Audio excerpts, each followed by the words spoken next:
আল্লাহর নবী সাল্লাল্লাহু আলাইহি ওয়াসাল্লামের সুন্নাতের মধ্য থেকে এমন কিছু সুন্নাত পাওয়া যাবে যেগুলো সমাজ থেকে বিদায় হয়ে যাবে।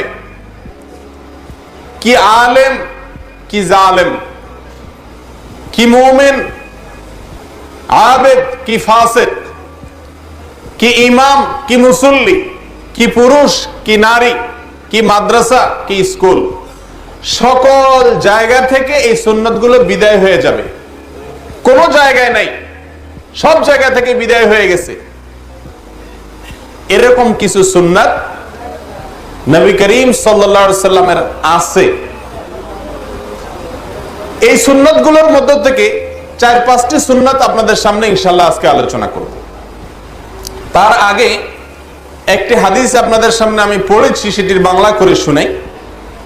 হাদিসটিতে নবী করিম সাল্লাল্লাহু আলাইহি ওয়াসাল্লাম ইরশাদ করেছেন, বেলাল ইবনুল হারিস রাদিয়াল্লাহু তাআলা আনহুকে, তিরমিজিতে বর্ণিত।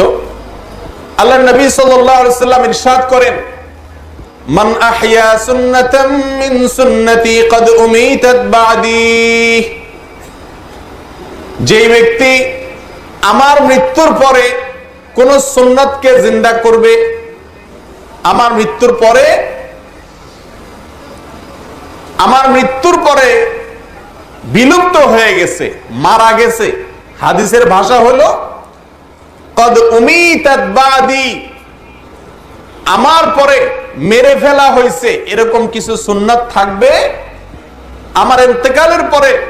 সেরকম কিছু সুন্নাতকে যদি কেউ জিন্দা করে, কোন একটি সুন্নাতকে যদি কেউ জিন্দা করে, মান আহইয়া সুন্নাতাম মিন সুন্নতি ক্বাদ উমিতাত বাদি, আমার দুনিয়া থেকে বিদায়ের পরে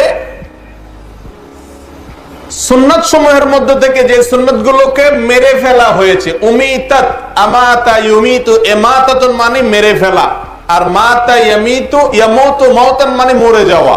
সুন্নাত মরে যায় নাই, সুন্নাতকে মেরে ফেলা হয়েছে। মানে কি ভাই? একটা সুন্নাত মরে গেছে আর একটাকে মেরে ফেলা হয়েছে, মানে কি? পার্থক্য কি? সমাজের মানুষেরা সেটার আলোচনা না করতে ওটাকে মেরে ফেলেছে। কথা বুঝে আসছে?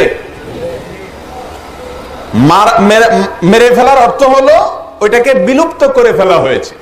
সমাজ থেকে ওই সুন্নাতের আলোচনা, ধ্যান ধারণা, জ্ঞান, আলোচনা, আমল সবকিছু বিলুপ্ত হয়ে গেছে। এরকম সুন্নাতের মধ্য থেকে কেউ যদি আমার একটি সুন্নাতকে জিন্দা করে, কি করে? জিন্দা করে। ওই সুন্নাতটাকে যদি জীবিত করে, ওই সুন্নাতকে যদি পুনর্জীবিত করে, পুনরায় সমাজে যদি সেটাকে প্রতিষ্ঠা করে, সমাজে যদি সেটাকে পুনরায় চালু করে, ভাই নবী করিম সাল্লাল্লাহু আলাইহি সাল্লামের সুন্নাতকে সমাজে বিলুপ্ত হওয়া সুন্নাতকে পুনর্জীবিত করা, পুনরায় সেটাকে চালু করার উপায় কি? কিভাবে করতে পারে বলেন তো, কিছু আইডিয়া?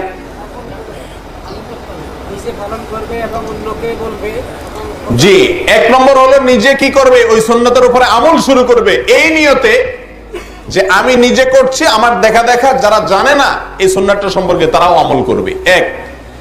দ্বিতীয়ত, ওই সুন্নাতের আলোচনা সব জায়গাতে সে বিস্তার করবে, প্রচার করবে, ফেরি করে বেড়াবে, সবাইকে বলে বেড়াবে যে দেখো ভাই, অমুক হাদিসে নবী করিম সাল্লাল্লাহু আলাইহি সাল্লাম এই সুন্নাতটি বলে গেছেন, বিদায় হয়ে গেছে, এটাকে পুনরায় জীবিত করো।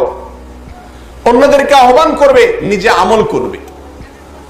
এভাবে করে করে তার সকল চেষ্টা প্রচেষ্টাকে সে ব্যয় করে ওই মরা সুন্নাতটাকে সমাজে আবার খাড়া করার, জিন্দা করার চেষ্টা করবে। যদি এরকম কেউ করে, তার জন্য কি ওয়াদা? ফাইন্না লাহু মিনাল আজরি মিসলা মান আমিলা বিহা মিন গায়রি আন ইউনকাসা মিন উজুরিহিম শাইআ। তো এই ব্যক্তি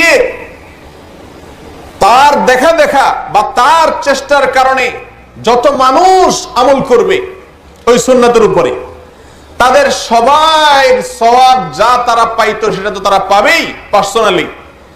যেই বেচারা এই সুন্নাতটাকে প্রচার প্রতিষ্ঠা করার চেষ্টা করছে, যত মানুষ এর ভিতরে এটার প্রচলন হয়েছে, সমস্ত মানুষে যত আমল করেছে তার সমপরিমাণ সওয়াব এই ব্যক্তি পাবে যে সুন্নতটাকে পুনরায় চালু করছে। আর এর বিপরীতটাও আছে, ওমান ইবতাদা বিদআতান দালালাতান লা তুরদিল্লাহ ওয়া রাসূলাহ। আর যে ব্যক্তি কোন বিদআত চালু করবে, কোন গুমরাহ পথভ্রষ্ট করা বিদআতকে, যেটা ইসলামে নাই, এটাকে ইসলামের নাম দিয়ে চালু করবে সমাজে, এটাকে প্রসার করবে, এটাকে জীবিত করবে, পুনর্জীবিত করবে সমাজের মধ্যে, তাহলে কানা আলাইহি মিসলা আসামি মান আমিলা বিহা, যত মানুষ তার এই প্রচারের কারণে আমল করবে সবার সমপরিমাণ গুনাহ সে ভোগ করবে। লা ইয়ানকুসু যালিকা মিন আওজারিন নাসি শাইআ। তাই বলে যারা তার প্রচারের কারণে এই বেদাতে লিপ্ত হয়েছে তাদের গুনাহ মাফ নাই, তাদেরটা তো আছেই। এই ব্যক্তি সবার সমপরিমাণ গুনাহের ভাগী হবে। আল্লাহ আমাদের হেফাজত করেন। একটা মেসেজ আপনাদের অনেকের মোবাইলে, সবার সাথে এখন অ্যান্ড্রয়েড মোবাইল আছে, ফেসবুকে, মেসেজে, হোয়াটসঅ্যাপে, ইমোতে ইত্যাদিতে একটা মেসেজ আসে। কি মেসেজ? অনেক মেসেজ আসে, এর ভিতরে একটা আমার নজরে পড়ছে যে ভাই এই মেসেজটা যে মদিনা থেকে নবী করিম সাল্লাল্লাহু আলাইহি সাল্লামকে স্বপ্নে দেখছে, উনি বলছেন এটা করতে, এটা করতে, হান টান করতে স্বপ্নে দেখছে, এই কথাটা যদি আপনি 10 জন মানুষের কাছে আজকে প্রচার করেন তাহলে এই কয়দিনের ভিতরে আপনি একটা সুসংবাদ পাইয়া যাবেন। আর যদি প্রচার না করছেন তো আপনার 14 গোষ্ঠী শেষ। এই জাতীয় একটা মেসেজ আপনারা দেখছেন নি? আচ্ছা, মিথ্যা, ইসলামের নামে মিথ্যা এবং ভুয়া একটা জিনিস প্রচার করছে। আমি অনেক ভালো ভালো মানুষ জানতাম, ভালো ধারণা ছিল, অনলাইনে পরিচয়, এরকম মানুষকেও দেখি এই মেসেজ পাঠায়। তো এই লোক একটি বিদআত, ইসলামের নামে একটি ভুয়া জিনিসকে প্রচারে যদি সে লিপ্ত হয়, তো ওই যে 10 জনে পাঠাচ্ছে, 10 জন কত 10 জন যাচ্ছে, এ সবার গুনাহগুলো তাদেরটা তো তাদের আছেই, আপনার আমল নামে এক্সট্রা হিসাবে জমা হচ্ছে। আল্লাহ তাআলা আমাদেরকে হেফাজত করেন। ও ভাই, তাহলে শুরুতে আমি আপনাদের ওয়াদা নিতে চাচ্ছি, যে কয়টা সুন্নতের কথা বলবো ইনশাআল্লাহ, এগুলো সমাজে পুনরায় চালু করার চেষ্টা করবেন। বুঝেন না আসলে, এই জন্য ইনশাআল্লাহ বলে ফেলছেন। সুন্নত গুলো সবগুলা সোজা মিষ্টি সুন্নত না। মিষ্টি সুন্নত পালন করা খুব সোজা, আলহামদুলিল্লাহ। হ্যাঁ, মিষ্টি সুন্নত আছে না কিছু, এগুলো পালন করতে আলহামদুলিল্লাহ বেশি ওয়াজ করা লাগে। ঈদের দিন মিষ্টি খাওয়া সুন্নত, ভালো জামা পরা সুন্নত, এগুলো ওয়াজ করা লাগে না আলহামদুলিল্লাহ।